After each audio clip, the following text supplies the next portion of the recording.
Spence gave the solution for Crawford and Gary Russell drama. Errol Spence was the one that actually gave the solution a long time ago.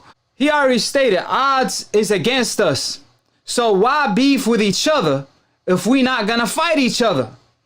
Remember when Gervonta Tank Davis and AB was beefing with the Charlo twins and Errol Spence was like the peacemaker? So my point is, Gary Russell will never fight Terence Crawford. So why talk about it? This is going to be my last time talking about Terence Crawford and Gary Russell. I'm really not going to touch on it anymore. If they go back and forth, I'm going to post the videos of them going back and forth. But at this point, like I said, there is no point for them to keep going back and forth if they're not going to face each other. They 4 divisions apart. Name me one guy in history that moved up 4 weight divisions at once. I'm not talking about like Floyd Mayweather did, moving up 5 weight divisions, a division each time. I'm talking about, name me a fighter in history that moved up 4 weight divisions one time. He jumped 4 weight divisions and was successful. I'll wait. The closest anybody got into that was Roy Jones when he moved up from light heavyweight to heavyweight. But that was 2 divisions. There were 2 big divisions, but nevertheless, they were still 2 divisions. So again, I'll wait. I'll be waiting forever. So why talk about a fight that there is no point? Like, you heard Mark Davis. He said, no disrespect to Gary Russell, he's a beast, but Gary Russell would get smoked by Terence Crawford because it's out of his league. And Terence Crawford is a wholly different beast at this point. You know what I'm saying? So just like the Gervonta and Charlo situation in the past, I just think, you know, if fighters can't beef with each other and make money at least by fighting each other, then what's really the point? The beefing back and forth is really a waste of time if they're not going to fight each other.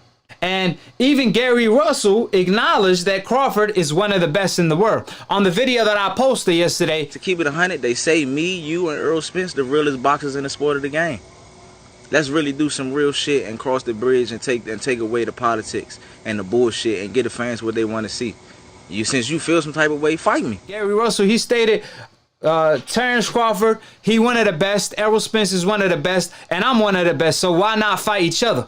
So, like I said, he even acknowledged that Terence Crawford is one of the best at the moment. Look, we could talk about the amateur days. I know Gary Russell was a beast, but let's talk about the present. Because like I said before, Terence Crawford coming into the pros, he wasn't as established as Gary Russell. Gary Russell was actually more established, more known, and you name it, right? However, if you're looking back and you look at Terence Crawford today, he went farther. It ain't where you start, it's where you end. Terence Crawford made better business decisions, and just like Gary Russell, he from the coincidental list. And these fighters face a lot of obstacles. They got to beat double standards, right? So if Gary Russell, I know a lot of people claim, oh, well, Gary Russell, he can't find any opponent. He got nobody to fight, right? Well, same for Terence Crawford. Everybody be ducking him. He's one of the most feared. Whatever applies for Gary Russell also applies for Terence Crawford. So you can't criticize Terence Crawford for not fighting this guy, for not fighting that guy, when whoever you naming is avoiding him. And turn around and say, well, it's okay if Gary Russell haven't fought anybody lately because everybody been ducking him. Well, that's the same case for Terence Crawford. So it's like Terence Crawford in a situation where he's damn if he do, damn if he don't. And that's what people got to realize. Y'all got to stop this. Like, y'all keep coming at Terence Crawford like the man stole something. Terence Crawford is pound for pound #1 for a reason. He didn't take any shortcuts. He got it out of the mud. He was the best at 135. He was the best at 140. And he's looking to do the same at 147. Y'all claim, well, listen, man, 140 wasn't a deep division. 135, everybody avoided him, right? And now at 147, it's the deepest division. And what's Terence Crawford trying to do? He's trying to fight every single fighter. As soon as he came to 147, he called Akhi Thurman. He wanted to fight Errol Spence. And then when none of them fights, were able to get made, he tried to fight Ugas. He tried to fight Kell Brook. He said if Sean Porter won it, he could get it. But he didn't call me out when he had a strap. So all I'm saying is, Terence Crawford is in the same situation as Gary Russell. The only difference is Gary Russell suffered a loss which set him back. And for the people that claim that Gary Russell could move up 4 weight divisions to beat Terence Crawford, I have a hard time believing that, because if Gary Russell was that guy that could move up 4 divisions and beat a Terence Crawford, pound for pound #1, then he the greatest of all time. Then he shouldn't have lost to Lomachenko, who was 1-1 at the time.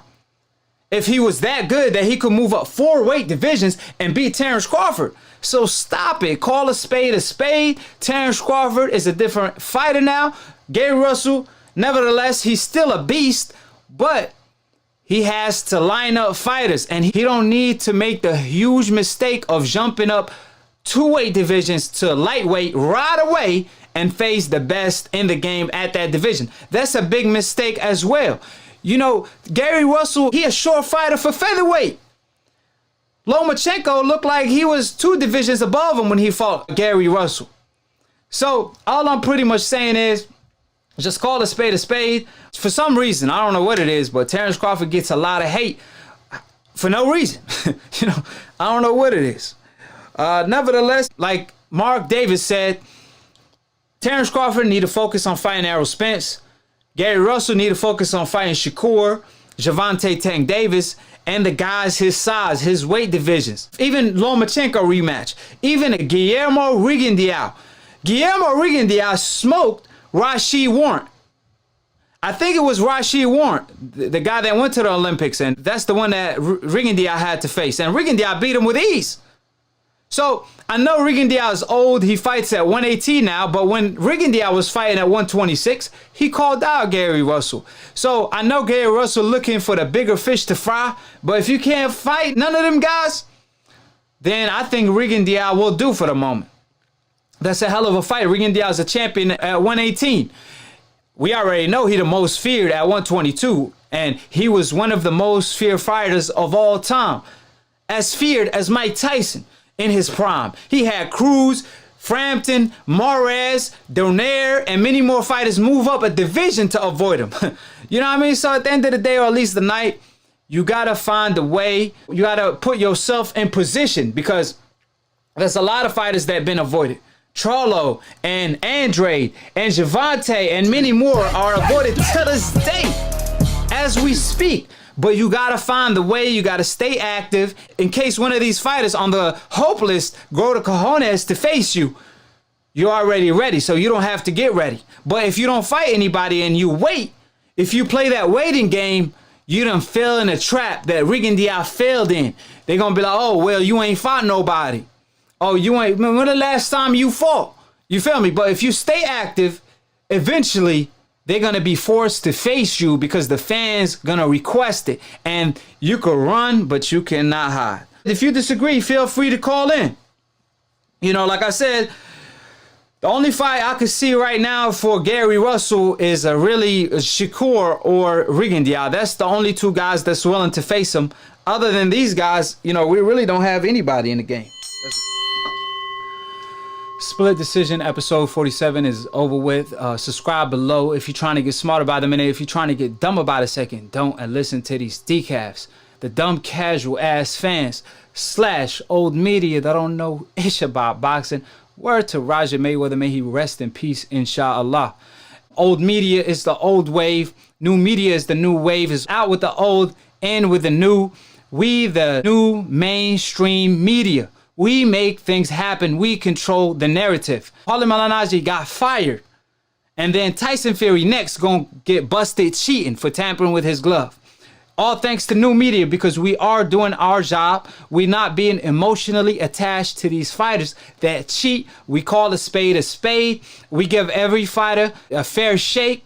We being objective. So with that being stated, if you disagree, all you got to do is call in. Quit treating Akhi like the most feared on Split Decision when it comes to debating.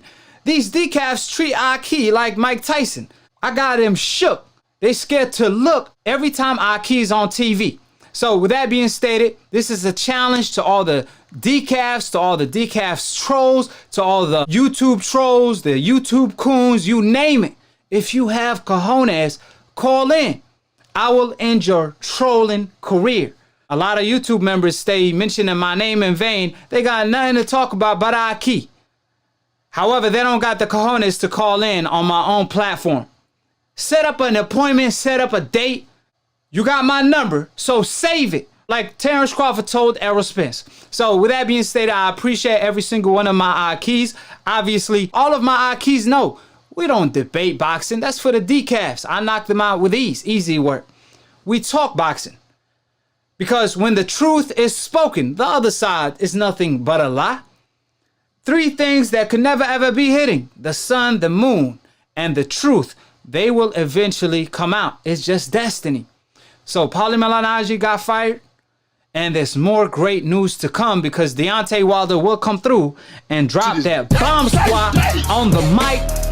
So, like I said, anybody can get it on split decision. So, call in. You better So don't duck me, son. Grow the cojones and call in. Quit eating that contaminated meat, that wild boar that doesn't allow your cojones to grow. Next show, I'm going to have more time slots. And I also have another show called Boxing Hood. Akhi Boxing Hood. It's going to be hosted every Wednesday with my own Akhi. I want all y'all to call in. I'm going to have more time slots. So with that being stated, I'm about to hit 30K. I appreciate all the support. I appreciate every single one of my Akhis. I appreciate everybody in the super chats. Shout out to OG Swag, RLM, and everybody in the comment section. OK Gusto, OG, Orlando, and everybody in the chat. T-Tone, you already know. Google that shit. Every time me knocking you out, you know what time it is, T-Tone. I done gave you 100 rematches and you get knocked out every single time. Please come up with something new this time. Quit repeating yourself. I lose my brain cells debating with you decafs. I got a higher IQ. So if you all ever dream of debating Akhi and beating Akhi on split decision and putting the blemish on Akhi record, you better call in and apologize on split decision. Because like I said, if I had a lower IQ, I could have enjoyed y'all conversation. So I appreciate it, and let me go ahead and take you all out. Hold it, you're not that pretty. I'm a bad man. Wait. I shook up the world. I shook up the world. I shook up the world. I bear witness, there's only one God, Allah, and Muhammad is his final messenger. That's what I said, Larry, on the Bungle fight. Thanking you. They call me the problem, but you could call me the can man, cause anybody can get it. Africans, Americans, Dominicans, Mexicans, anybody can get it.